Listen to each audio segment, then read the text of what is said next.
Welcome to Life as a Patient Doctor, where we transform my blog into an audio experience. I'm your host, MedPsych Moss, navigating healthcare as a patient and a future MD. Embark on a journey of vulnerability as we uncover the realities of trauma and developing resilience. Hit that follow and join us on this extraordinary life as a patient doctor. And now for the show. Welcome, everyone. Today, I have Ransom calling all the way from Nigeria. Absolutely. Welcome, Ransom. Thank you for being here. Thank you so much for having me, Stephanie. It's a great pleasure to be here.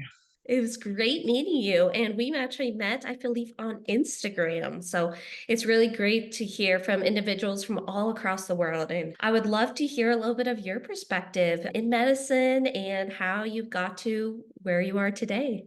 Yeah, absolutely. When I look at my journey, it's a bit amazing, and worth sharing for people to, hear.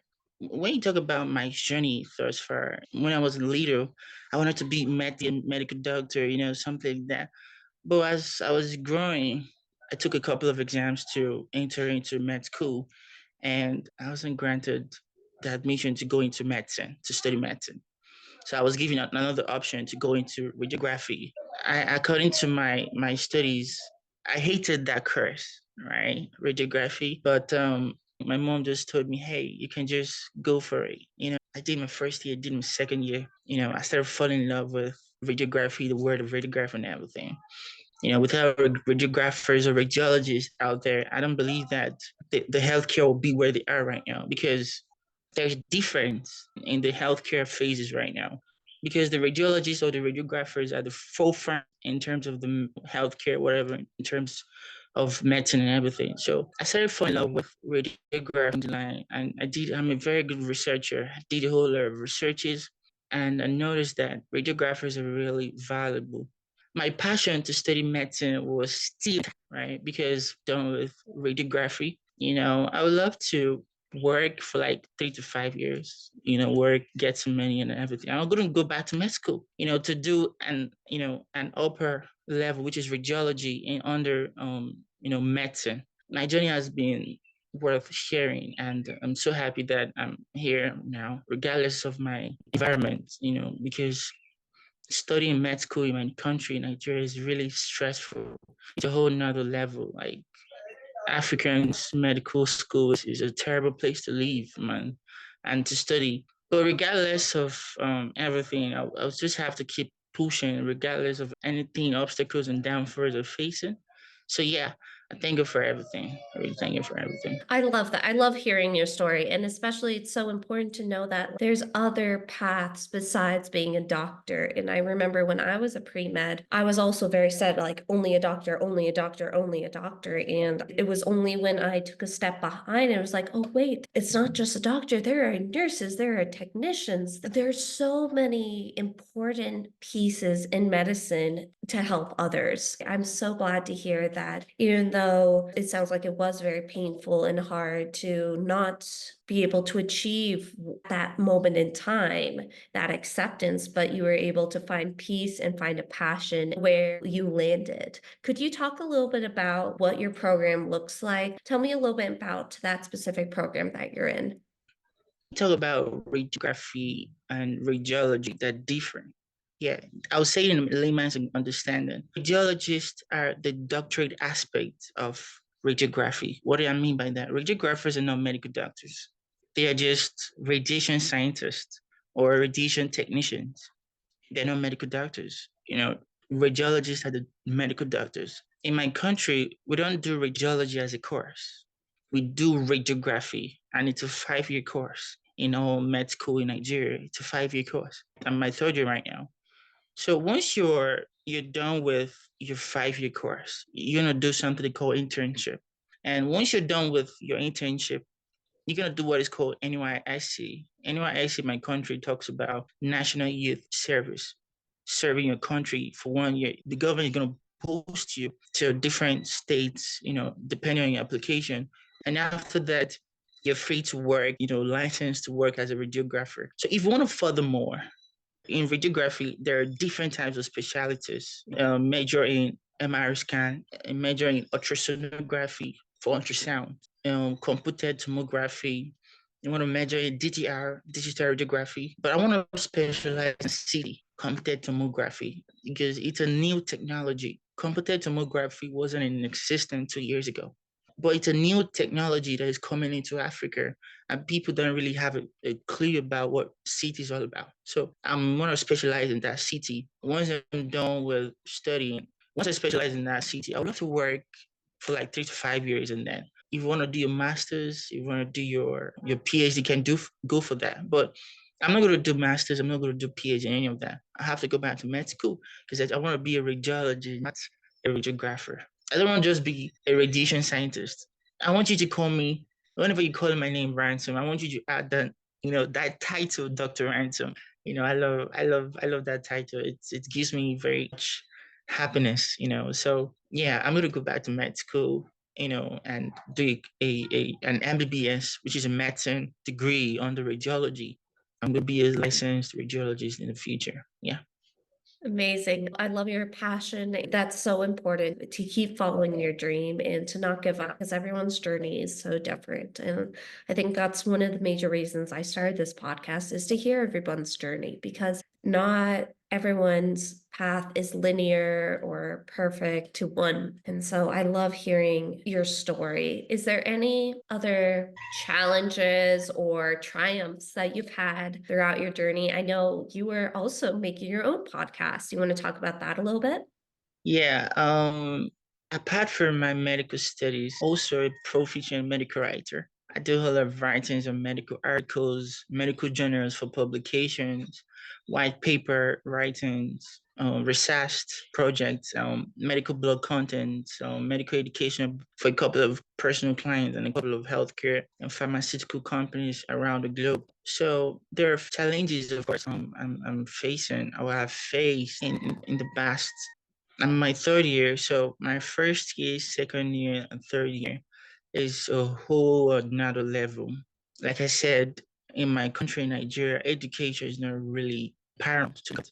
They don't really care about what education is all about. So looking at my environment and looking how it can deteriorate someone's future if you put your mind on it. That's the more reason why I don't really care about my environment. If you don't like me because I come from my country, I don't give a I don't care about what you think about my country or something. So I don't let my environment to hold me back. So my first in med school was a whole nother level. I was so young. I'm still young, 21 years. I started med school in 19 years. I should have started in 18 because there was a national strike in my country, 1 year strike. All the universities in my country were shut down. There was no school over a year plus. That was when I couldn't join in med school when I was 18. So that was when I was 19, I joined med school. And moving into from my comfort zone, my parents' house to med school, my first year, and meeting a whole lot of couple of people because the university is a universe, it's a word on its own, where you get to meet a whole lot of people and a different kinds of diversities and cultures. So I faced a whole lot of difficulties. I'm a bookworm. I love studying. I can't do without my books, man. If you don't study med school, I don't think you can succeed. There's a book I read. You say a reader has something to offer to the table. If you don't read and study, you're not gonna do well in med school. But in my country, there are some things that's going on in terms of making it quick in terms of your education or something like that. People don't really care about studying anymore in my school. They can just write the exam, go meet the lecturer and pay for them to give them A or B or something. And that's really terrible. It does happen in my school. I don't let that to affect me because when I was my eye opened when I was in my second year med school because I was just studying. I had no friends like my first year in school. I was just studying. If you see my library, from library, I go back to my dorm, from library, dorm to home, just like that, to classes, to where I eat, something like that. I don't really have much friends like that. But as time was really passing by, I started thinking about something. that you see someone that don't really study, don't really come to classes, don't really care about anything relating to book or something. You that is studying, burning your candles, doing a whole lot of hours of studies and stuff, and you come out, you see your results, they'll give you a C, or they could give you a B. And the person, this person doesn't come to classes. This person doesn't read or something. This person doesn't even care about education. They're giving him A because he or she has money to, meet the lecturer. They call it sorting, meet the lecturer and pay a huge sum of money for the lecturer to give him an A or something.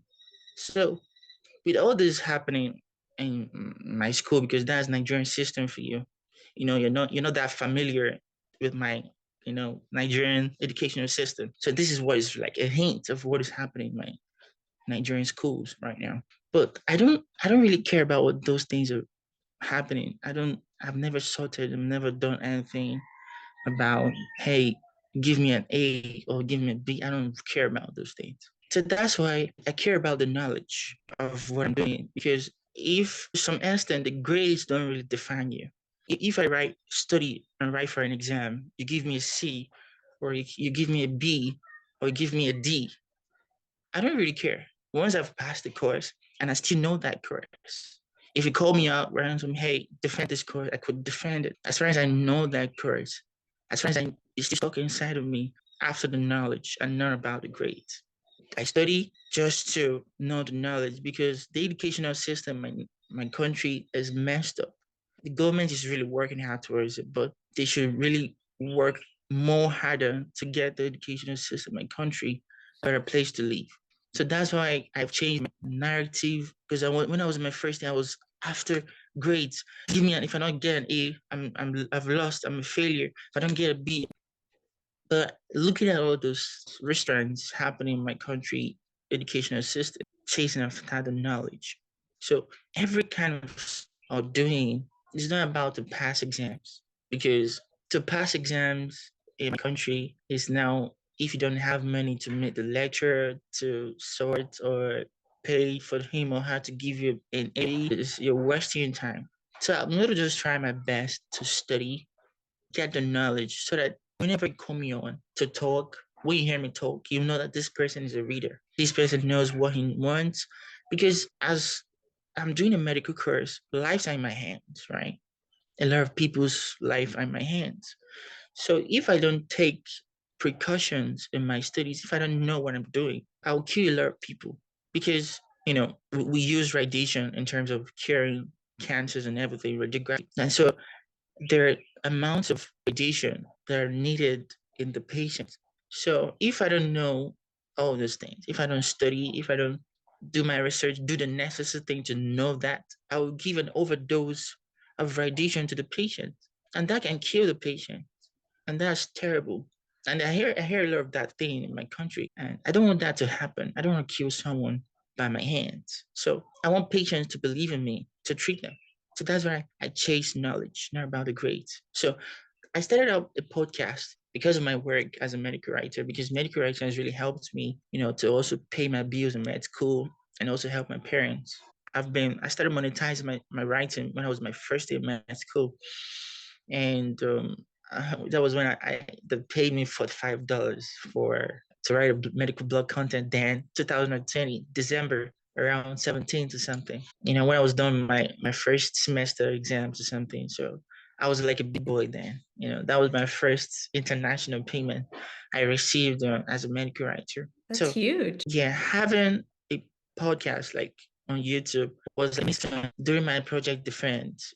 They asked me that question when I was doing my project defense in my second year, second semester, about my clinicals we did in my second year, first semester. So one of the last questions he asked me was, how is content creation vital in radiography?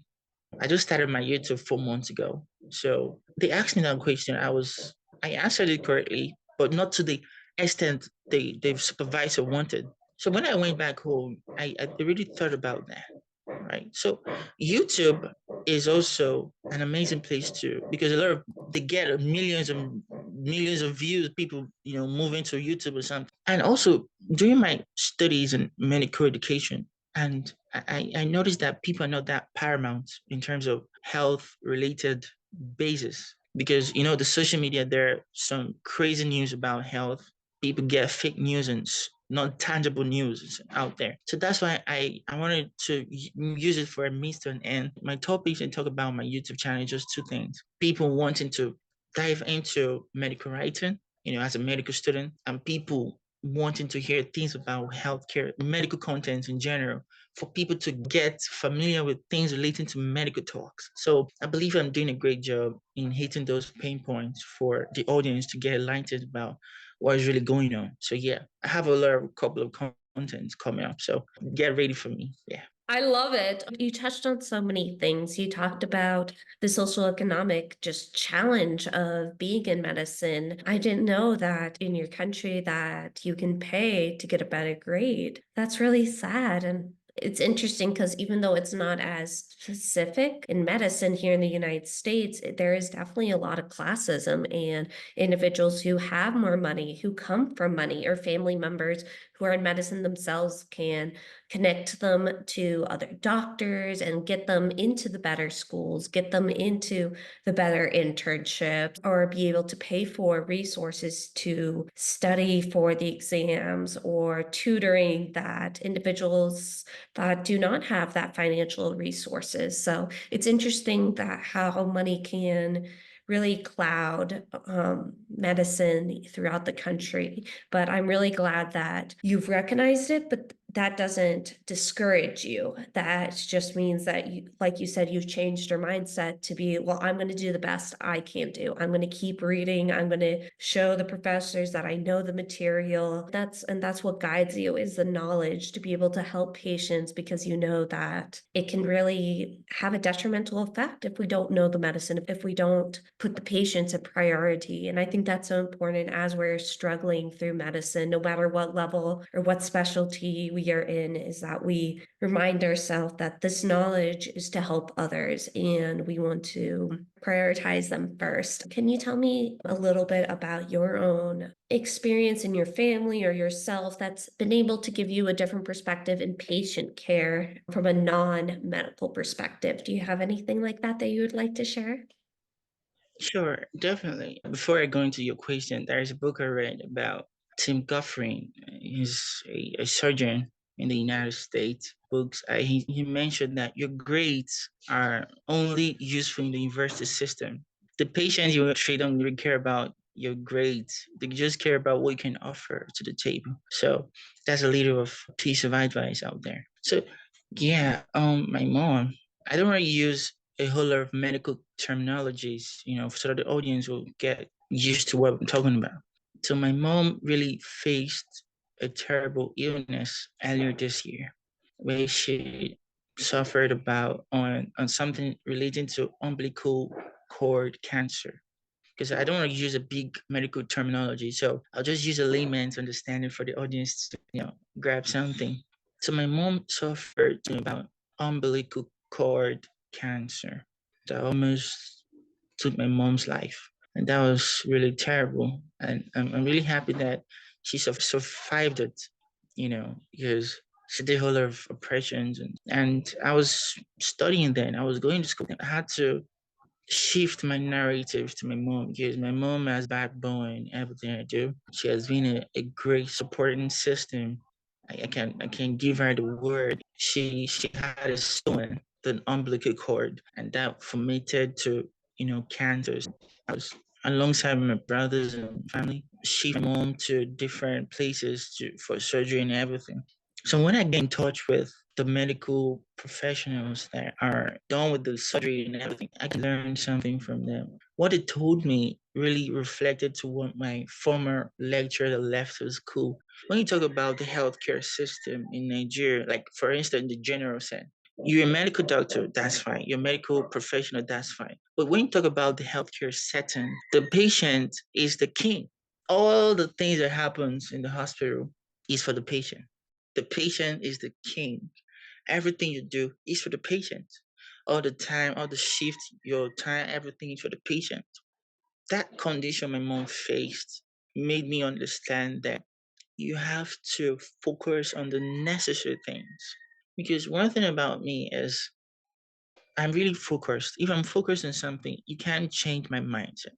Because I was just focus on my writing business. I would just focus on my studies, these two things, and my YouTube. This was I was just focused on my studies, my work, how to grow my channel or something.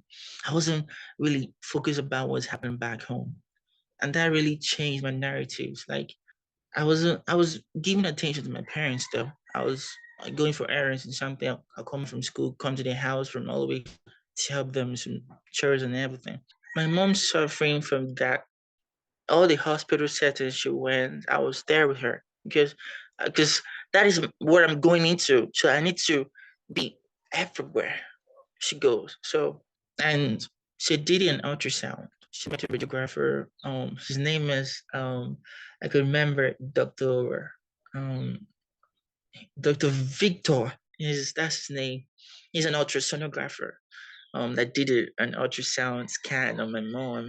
She, brought out the ultrasound machine, did went to the abdomen and everything, went to the umbilical cord and something, and we saw the stone on the ultrasound machine. We saw the stone, we did everything. And thank God my mom is cool. She's okay. Did the surgery, removed everything, and right now she's cool. And that Good. I'm one so thing I glad to learned hear that. from me, yeah, one thing I learned from that thing my mom suffered is you have to know what you're doing in everything you do, regardless of anything you do in this life. Make sure you know that thing you're doing. You're studying medicine, you're studying ophthalmology, you're studying radiography, you're studying all kinds of courses on the medicine or wherever. You need to know that thing. My mom was shifted. Could you imagine? My mom was shifted to three different hospitals because of what? My mom hadn't no trust on those medical professionals or the hospital itself. There's a place you come in, you see the doctor, you see this hospital said, you just feel you don't trust these people. I don't trust this medical professional. I don't trust this person. I don't just think. And she was shifted to three different hospitals until she said, I'm going for this one. What does that tell you? You need to know what you're doing. So in everything you do, just try to know it. Persistent in what I do, so at least to know what I'm doing. Because I also work in other places apart from my country. So I want to patient sees me, I trust this person. That was a dangerous experience, but I thank you for everything. I thank you for everything. I love that. It's interesting that you say the trust of how important it is to form that bond, that trust with the patient, because it can really impact their health and their life. You've already given so many amazing lessons, but is there any other tidbits or anything that you haven't mentioned that you wanted to mention before we finish off for the day? Yeah, absolutely. Especially to medical students out there. Just keep pushing. The failures I've failed to in several ways, but don't let your failure in the past weigh you down. If yesterday didn't go well for you, today is gonna go well for you. If today didn't go well for you, tomorrow is gonna go well for you. So just have a mindset. If you're suffering a breakdown in your mind, just find a therapist. Make sure you do the needful. Yourself sane. Seek help if you need. If you're suffering from anything, if you're depressed, talk to someone. I believe in the United States of America, there are some numbers you're gonna call, for if you're depressed and something like that. I did some research on it. One of my clients last year. Firstly, seek for help if you need. Secondly, have the right mindset. It's gonna help you. It's helping me right now because when I was in first to second year, people I talked with, the kind of people I associated with, and that comes to the last one we're gonna talk about. Have a supporting system. In everything you do, just have someone that is supporting you. It could be your family, it could be that one friend, it could be your husband, it could be your wife, it could be your fiance or something. Just have a supporting system and you'll go from there. I love that. Those are three phenomenal lessons learned that I also live by and want this podcast to also educate others is seek help when you need it, don't give up, and have a support system that's how you keep Absolutely. going, because medicine is hard. Educational system is really hard, and you add in the complication of medicine, all the information you need to learn. It's really easy to feel isolated and alone and stressed, and that turns into anxiety and depression. So it's so important to normalize it, that it can happen to anyone, and it does happen. There are individuals out there that are suffering that can help you, and professionals that can support you to feel better. So thank you so much, Ransom, for joining me all the way from Nigeria. It Yeah. was a wonderful hearing your story, hearing your motivation, hearing your courage and your dedication. I can't wait to see you as Dr. Ransom one day. Yeah. Thank you Thank you. so I love that. much. I will Yeah, you're definitely be welcome. linking. I'll definitely be linking and collaborating your podcast into ours and linking it below in the show notes. I'll also be putting in, you mentioned Tim Groffin, the book. Yeah, I'll send a link. That'd be phenomenal. Yes, I'll make sure I include that. And if you're listening for the first time, or if you're listening for the 9th or 10th time, please share with one other person that you think would associate, because that's how we board a community across the world. All our struggles that we deal with in medicine, or even if you're not in medicine or just in your own job, we have to remember we are not alone. So share this podcast with one other person. You can find it on YouTube, Spotify, Apple Music, Amazon, all the places. You can also find me at MedPsychMoss, and go to my website for additional resources I've created for both students, patients, and healthcare professionals. I'll put down in the link where to find Ransom, but would you like to quickly also shout out your information?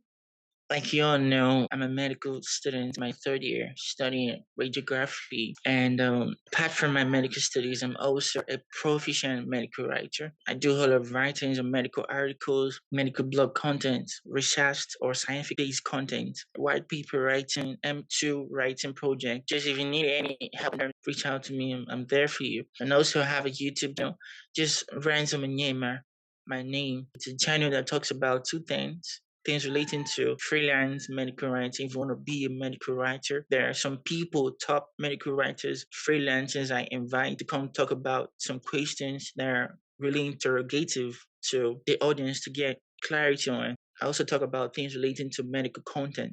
We can talk about things relating to mental health. Make sure you subscribe to my YouTube channel. I have upcoming contents coming up. And Happy New Year to all of you. Yes, Happy New Year. Ransom, thank you so much, and I hope you spend time with your family and take care. Thank you so much. Thanks. Thank you for being on the It's an honor. podcast.